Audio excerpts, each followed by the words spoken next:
नमस्कार, मैं हुसैन रिजवी। ड्रग्स के मामले में बॉलीवुड एक्ट्रेस दीपिका पादुकोण का नाम सामने आया ही था कि इस मामले में एक और बॉलीवुड सितारे का नाम इससे जुड़ चुका है।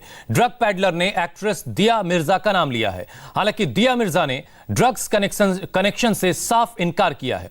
उन्होंने कहा कि उनकी इमेज खराब करने की यह कोशिश है, जबकि ड्रग्स चैट सामने आने के बाद से दीपिका पादुकोण अब तक खामोश हैं। ड्रग्स केस में दीपिका का नाम आने से हर कोई हैरान भी है। सबके मन में एक ही सवाल है, जो चेहरा फिल्मों से लेकर सामाजिक मुद्दों की पहचान बन चुका है, क्या वो सच में ड्रग्स के खेल में शामिल था?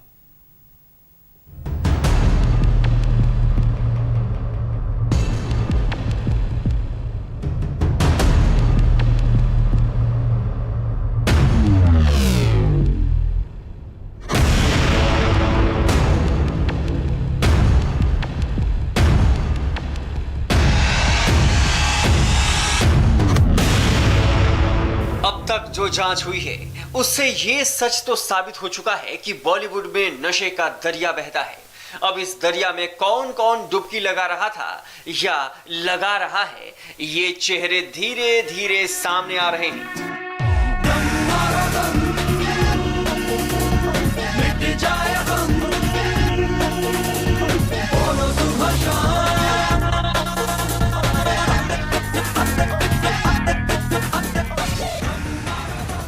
एनसीबी की जांच आगे बढ़ रही है और हर रोज एक नया चेहरा बेनकाब हो रहा है। इसके साथ ही उन पर कानून का शिकंजा भी कसता जा रहा है।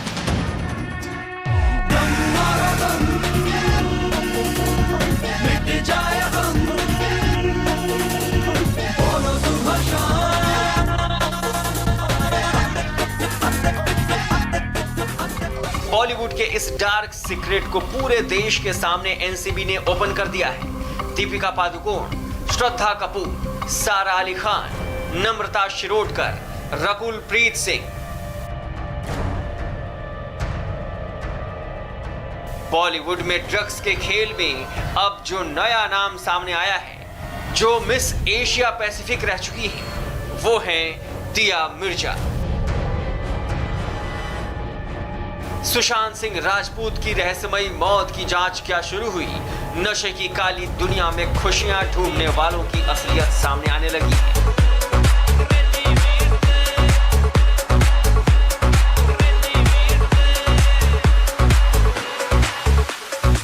मुंबई नारकोटिक्स कंट्रोल ब्यूरो को दिया मिर्जा का नाम दो बड़े ड्रग पैडलर्स ने बताए हैं, जो बॉलीवुड के बड़े बड़े सितारों को ड्रग सप्लाई करते हैं। ड्रग पैडलर अनुज केशवानी और अंकुश से पूछताछ के बाद एनसीबी दिया मिर्जा तक पहुंची है। ड्रग मंडली में दिया मिर्जा के मैनेजर का भी नाम आया है। एनसीबी का कहना है कि उसके पास दिया मिर्जा का भी ड्रग चैट है। आरोप है कि दिया अपनी सेलिब्रिटी मैनेजर से ड्रग्स मंगाती थी। ड्रग्स के लिए दिया की सेलिब्रिटी मैनेजर ने बाकायदा ड्रग्स पैडलर्स के साथ मीटिंग की थी। दिया मिर्जा सिनेमाई पर्दे पर कई सुपरहिट फिल्में दे चुकी हैं। मुंबई में एक दो नहीं, कई सामाजिक संगठन से जुड़ी हुई हैं और अब जब नाम ड्रग्स से जुड़ा तो जांच के दायरे में आ गई हैं। शाम होते होते जैसे ही ये खबर सुर्खियां बनने लगी तो दिया मिर्जा का ट्वीट सामने आ गया। मैं पूरी कड़ाई से ऐसी खबरों का खंडन करती हूँ जो झूठी, बेबुनियाद और दुर्भावनापूर्ण है। कीचड़ उछालने वाली इस ओछी रिपोर्टिंग से मेरी साख सीधे तौर पर प्रभावित हो रही है और सालों की कड़ी मेहनत से बनाए मेरे करियर को नुकसान पहुंचा रही है। मैंने अपने पूरे जीवन में ना तो कभी कोई नारकोटिक या वर्जित पदार्थ हासिल किया है और ना ही इसका सेवन किया है। एक कानून प्रिय नागरिक होने के नाते मैं इस मामले में उपलब्ध सभी कानूनी उपायों का सहारा लूंगी। मेरे समर्थकों का साथ खड़े रहने के लिए शुक्रिया। ड्रग्स केस में बॉलीवुड अभिनेत्रियों में एक और नाम जुड़ गया है। ये नाम है दिया मिर्जा का। जेल में बंद ड्रग पैडलर अनुज केशवानी और अंकुश ने पूछताछ में खुलासा किया कि दिया मिर्जा के लिए उनकी मैनेजर ने 2019 में ड्रग्स खरीदा था। बॉलीवुड ड्रग्स के काले समंदर में डूबता जा रहा है।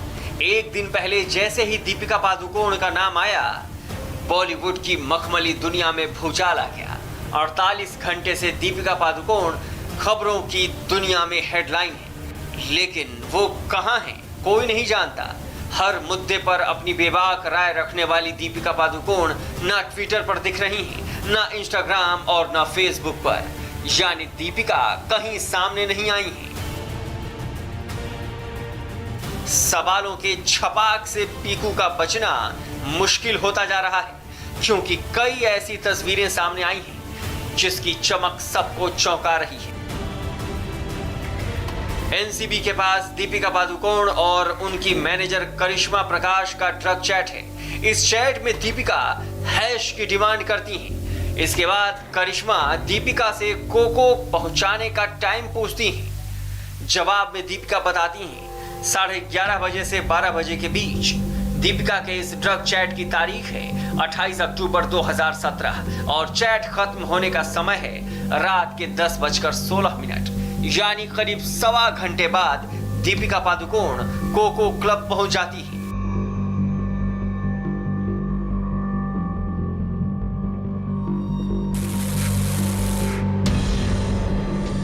अट्ठाईस अक्टूबर 2017 को दीपिका पादुकोण अपनी मैनेजर करिश्मा से वीड या हैश के बारे में बात करती हैं, उसकी अवेलेबिलिटी पूछती हैं और उसी दिन 28 अक्टूबर 2017 की रात को दीपिका पादुकोण मुंबई के लोअर परेल इलाके में इसी पब में आती हैं जहां पर एक पार्टी होती है।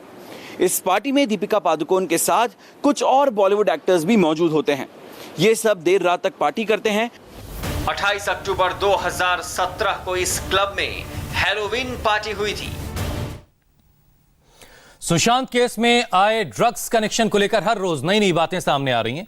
ड्रग्स मामले में रिया के बाद सुशांत सिंह राजपूत की पूर्व मैनेजर जया साहा ने एनसीबी के सामने पूछताछ में बॉलीवुड के कई बड़े नाम लिए। जया साहा ने यह कबूल किया कि एक्ट्रेस श्रद्धा कपूर के लिए उसने सीबीडी ऑयल का इंतजाम किया था। नम्रता शिरोडकर से चैट की बात भी जया साहा ने कबूल कर ली है। जया साहा ने ड्रग्स के लिए किसी भी पैडलर से संपर्क होने की बात से इनकार किया है।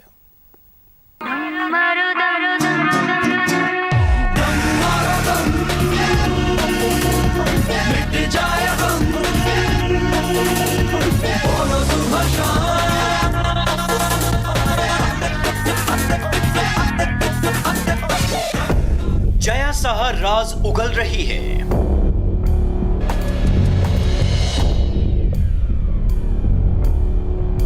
बॉलीवुड फंसता जा रहा है।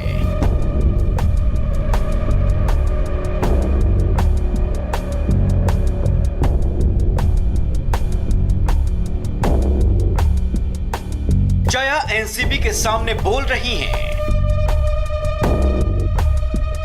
बॉलीवुड की ड्रग्स मंडली की कुंडली खुल रही है। सुशांत मौत मिस्ट्री में ड्रग्स कनेक्शन की जांच अब माया नगरी की ग्लैमर दुनिया पर भारी पड़ रही है। रिया चक्रवर्ती से होते हुए ड्रग्स की जांच के तार सुशांत के पूर्व मैनेजर जया साहा तक पहुंच गए हैं। बॉलीवुड का एक बड़ा तबका इसकी चपेट में आ गया है। जया एनसीबी के सामने जो राज उगल रही है, उससे बॉलीवुड के सितारों की चमक फीकी पड़ती जा रही है। रिया से शुरू हुई कहानी अब दीपिका, श्रद्धा कपूर, नम्रता शिरोडकर के साथ दिया मिर्जा जैसे बड़े नामों तक पहुंच चुकी है। ड्रग्स रैकेट में बड़ा किरदार सेलिब्रिटी मैनेजर जया साहा का है। जया के व्हाट्सएप ग्रुप से रिया चक्रवर्ती के अलावा दीपिका पादुकोण, श्रद्धा कपूर और नम्रता शिरोडकर की ड्रग चैट सामने आ चुकी हैं। रिया चक्रवर्ती से ड्रग्स का ये सिलसिला शुरू हुआ और अब ये बहुत लंबा हो गया है। यकीन मानिए, अगर ड्रग्स केस में दीपिका पादुकोण फंसेंगी तो उनके साथ कई और स्टार्स भी नपेंगे।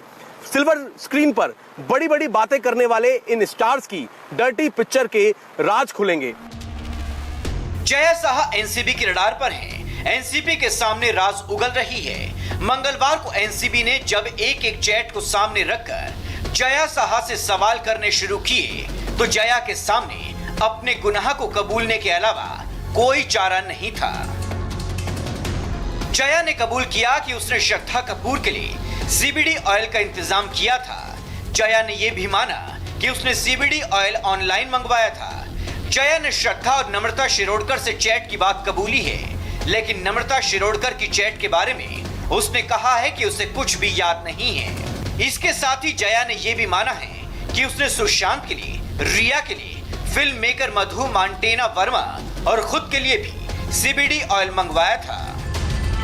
यहाँ ये जानना भी जरूरी है कि सीबीडी ऑयल वो ड्रग है जो भारत में बैन है। बावजूद इसके जब श्रद्धा कपूर ने इसकी डिमांड की तो जया ने इसका ऑनलाइन इंतजाम किया था। जब तुम नीचे आ जाओ मुझे कॉल करना, तुम्हें सामान मिल जाएगा। हेलो, मैं जीनल के साथ सीबीडी ऑयल भेज रही हूँ। हे थैंक यू, मुझे अभी एसएलबी से मिलना है। श्रद्धा कपूर की तरह जया की 90 के दशक की एक्ट्रेस नम्रता शिरोडकर की व्हाट्सएप चैट भी सामने आ चुकी है, जिसमें नम्रता जया साहा से एमडी ड्रग्स की मांग कर रही थी। तुमने मुझे प्रॉमिस किया था कि मुझे अच्छा एमडी बॉम्बे में दोगी और हम साथ में पार्टी करेंगे। क्या तुम मुझे पेडलर बना रही हो?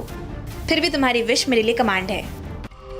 जया साहा श्रद्धा कपूर के लिए सीबीडी ऑयल मंगवाने की बात तो कबूल कर रही हैं, लेकिन ड्रग्स के लिए किसी भी पेडलर से संपर्क होने की बात से साफ साफ मना कर रही हैं। शायद यही वजह है कि एनसीबी ने आज फिर से जया के साथ साथ क्वान की पूरी ड्रग्स मंडली को पूछताछ के लिए बुलाया है। एनसीबी ने आज फिर से जया साहा को दोपहर 2 बजे पूछताछ के लिए बुलाया है। आज क्वान के ध्रुव चिट गोपेकर और फिल्म प्रोड्यूसर मधु मांटेना वर्मा से भी एनसीबी पूछताछ करेगी।